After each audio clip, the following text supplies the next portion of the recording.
तीन रेजिस्टेंस है जो R1, R2 एंड R3, ये तीन रेजिस्टेंस हम लोग ड्रॉ करेंगे, ये तीनों रेजिस्टेंस रहेगा सीरीज में, और उसके साथ ड्रॉ कर लेते हैं एक वोल्टेज सोर्स को, क्योंकि अगर वोल्टेज सोर्स नहीं रखेंगे तो करंट कैसे पास करेगा, वोल्टेज डिवाइडेड लॉ भी कहाँ से आएगा, तो जो भी है। तो यहाँ पर एक वोल्टेज सोर्स ड्रॉ कर लिया, रेजिस्टेंस को R1 एंड रेजिस्टेंस को R2 एंड R3 डाल दिए, और voltage across R1, R2 and R3 ये हम लोगों को ऐसे बोल सकते हैं कि V1 और V2 और V3, ऐसे हम लोग बोल सकते हैं। और definitely voltage divider law series में सर्किट में ही अप्लाई होता है, पैरेलल सर्किट में वोल्टेज डिवाइडर लॉ का अप्लाई नहीं होता है। तो हम लोग इस सर्किट का इस कंडीशन के अक्रॉस में हम लोग इसको दूसरा तरीके से भी ड्रॉ कर सकते हैं। जैसे ऊपर में लिख दिया प्लस V, और तीनों रेजिस्टेंस को लंबा करके ड्रॉ कर दिया, R1 then R2 and then R3, और माइनस को यहां पर ऐसे ग्राउंड के हिसाब से दिखा दिया। अभी पकड़ लेते हैं कि हमारा एक करंट प्लस से माइनस तक मतलब जा रहा है उस कंडीशन पे, तो क्या होगा। तो अभी करंट जा रहा है प्लस टू माइनस तक, तो इसको पकड़ रहा है I1 और I, we can consider as I। तो I अगर इस टोटल सर्किट से अगर पास करेंगे तो I का वैल्यू कितना होगा, I का वैल्यू उतना ही होगा कि टोटल वोल्टेज, जितना वोल्टेज है यहाँ पर, तो लिख देते हैं V डिवाइडेड बाई उस सर्किट के अक्रॉस में, क्योंकि ये सीरीज सर्किट है, टोटल रेजिस्टेंस, सो R1 plus R2 plus R3, ये हो गया हमारा टोटल करंट, जितना करंट हम इस सर्किट में पास कर रहे हैं। अभी किसी भी ब्रांच में अगर हमको वोल्टेज देखना है, पकड़ लो अभी R1 ब्रांच में आपको वोल्टेज देखना है, तो R1 ब्रांच में VR1 हम लोग लिख सकते हैं उसको, और VR1 अगर हम लोग उसको लिखेंगे, V1 हम लोग भी उसको भी डिफाइन कर सकते हैं V1 के हिसाब से, तो हम लोग लिख लेते हैं VR1। तो VR1 इक्वल टू कितना होगा, उसी ब्रांच से कितना करंट जा रहा है, सेम करंट ही तो जा रहा है ना, जो करंट ऑलरेडी था मेन करंट, और उसके अक्रॉस में उसका रेजिस्टेंस R1।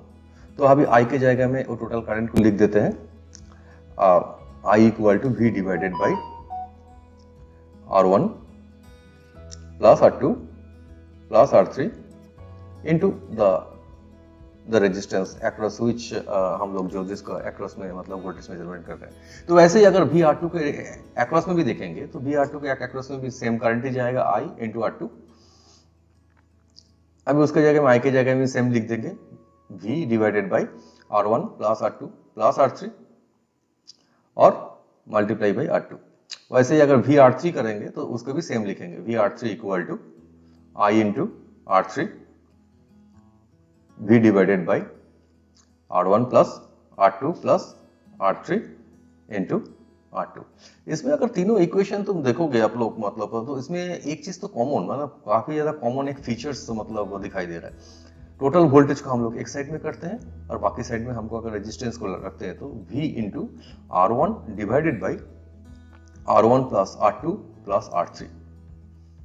वैसे ही अगर VR2 को निकालेंगे, V into R2 divided by R1 plus R2 plus R3। तो इसको अगर आप लोग अगर ऐसे देखोगे तो इस इक्वेशन पे, जैसे हम लोग वोल्टेज डिवाइडर का मतलब वोल्टेज निकाल रहे हैं, इस इक्वेशन पे करंट निकालने की कोई जरूरत ही नहीं है। हम लोग जस्ट इसको निकाल रहे हैं, करंट को मतलब कैसे इक्वेशन को बनाएंगे उसको दिखाने के चक्कर में। तो हम लोग को अगर मतलब टोटल वोल्टेज पता रहता है और रेजिस्टेंस, सारे रेजिस्टेंस का वैल्यू पता रहता है, तो हम लोग आराम से उसको, इस चीज को मतलब किसी भी एक रेजिस्टेंस के अक्रॉस में वोल्टेज कितना रहेगा वो आराम से हम लोग निकाल सकते हैं। जैसे ये जो लंबा वाला जो सर्किट ड्रॉ किया है, इसके अगर VR1 बताते हैं वोल्टेज, तो आराम से हम लोग उसको डायरेक्टली लिख पाएंगे कि टोटल वोल्टेज V है इनटू जिस रेजिस्टेंस के अक्रॉस में हम लोग रेजिस्टेंस मेजर कर रहे हैं उसका रेजिस्टेंस को ऊपर में रखेंगे और बाकी सारे रेजिस्टेंस को नीचे ऐड कर देंगे। तो ऊपर में रख दिया R1 और बाकी जितना भी तीनों रेजिस्टेंस है R1 plus R2 plus R3, that means summation of R। तो इसको अगर हम लोग जान लेंगे तो ऑटोमेटिकली वोल्टेज डिवाइडर लॉ हम लोग कोई भी मेजर सर्किट में हम लोग इसको ड्रॉ कर पाएंगे आसानी से, और सर्किट भी काफी ज्यादा डेफिनेटली आसान हो जाएगा। तो यही है हमारा वोल्टेज डिवाइडर लॉ। तो हम लोग चलते हैं next parameters the current divider law पे। अभी करंट डिवाइडर लॉ पे कभी भी हम लोग अगर करंट डिवाइडर को करेंगे, करंट डिवाइडर नॉर्मली होता है दो सर्किट का, मतलब दो रेजिस्टेंस जब पैरेलल बनता है ओके, इसमें एक मेजर करंट मतलब एंट्री करते हैं, मेन करंट जिसको हम लोग बोलते हैं, और उसको हम लोग ऐसे डिफाइन कर सकते हैं आई के हिसाब से, आई कैपिटल आई। और बाकी जितना रेजिस्टेंस, दो रेजिस्टेंस जो पैरेलल पे हैं तो उसको हम लोग डिफाइन कर सकते हैं कि R1 एंड R2, और जितना करंट उस रेजिस्टेंस के अक्रॉस से जा रहा है तो हम लोग बोल सकते हैं I1 एंड I2। ओके, अगर इस सर्किट को हम लोग एक नोमेनक्लेचर करते हैं, दो पॉइंट्स को, दो नोड पॉइंट्स हैं, और हम लोग इसको ए एंड बी के हिसाब से नोमेनक्लेट करते हैं। तो पकड़ लो ए, ये इधर हो गया, इधर हो गया बी। नाउ अभी ए एंड बी के अक्रॉस में दो रेजिस्टेंस है, पकड़ लो इस दो रेजिस्टेंस का इक्विवेलेंट कितना है। तो इक्विवेलेंट हम लोग इक्विवेलेंट के हिसाब से अगर हम लोग सर्किट ड्रॉ करते हैं तो उस सर्किट से तो सेम करंट ही जाएगा ना, तो हम लोग ए एंड बी के अक्रॉस में एक इक्विवेलेंट सर्किट ड्रॉ कर लेते हैं। तो आर इक्विवेलेंट दोनों सर्किट का पैरेलल है, तो आप लोग तो जानते ही होंगे कितना है, R1 into R2 divided by R1 plus R2, वो तो इक्विवेलेंट का फॉर्मूला बनता है। तो हम लोग वो लिख देते हैं R1 into R2 divided by R1 plus R2। चलो, बट इसमें क्या इक्विवेलेंट हो गया तो इसमें तो सेम करंट ही फ्लो करेगा ए बी के अक्रॉस में, तो हम लोग यहाँ पर भी करंट को ड्रॉ कर देते हैं आई। अभी अगर हम लोग वोल्टेज को पकड़ेंगे ए एंड बी के अक्रॉस में, अगर हम लोग एग्जैक्टली द वोल्टेज को पकड़ेंगे तो इस वोल्टेज में हम लोग लिख देते हैं कि वोल्टेज कितना होगा, V A B equal to voltage कितना होगा। तो अगर हम लोग वोल्टेज को लिखते हैं V A B, then V A B equal to main current I into R equivalent. R equivalent की जगह में जो टोटल पैरामीटर्स हम लोगों को आया है उसको हम लोग लिख देते हैं R1 into R2 divided by R1 plus R2। अभी हम लोग चलेंगे एक पैरेलल सर्किट में। पैरेलल सर्किट में अगर ए और बी पॉइंट के अक्रॉस में ऊपर से और नीचे से भी आप देखेंगे तो वोल्टेज तो सेम ही रहेगा। ऊपर पॉइंट से भी अगर वोल्टेज ले रहे हैं और नीचे पॉइंट से भी मल्टीमीटर से अगर वोल्टेज ले रहे हैं तो वो तो वोल्टेज तो सेम ही है। तो उसको हम लोग इक्वेशन से लिखते हैं, तो वी ए बी ऊपर का वोल्टेज लिखते हैं I1 इंटू R1 और नीचे का वोल्टेज लिखते हैं I2 इंटू R2। दोनों साइड का मल्टीप्लिकेशन सेम ही रहेगा क्योंकि पैरेलल सर्किट है, तो आप लोग को जानते होंगे।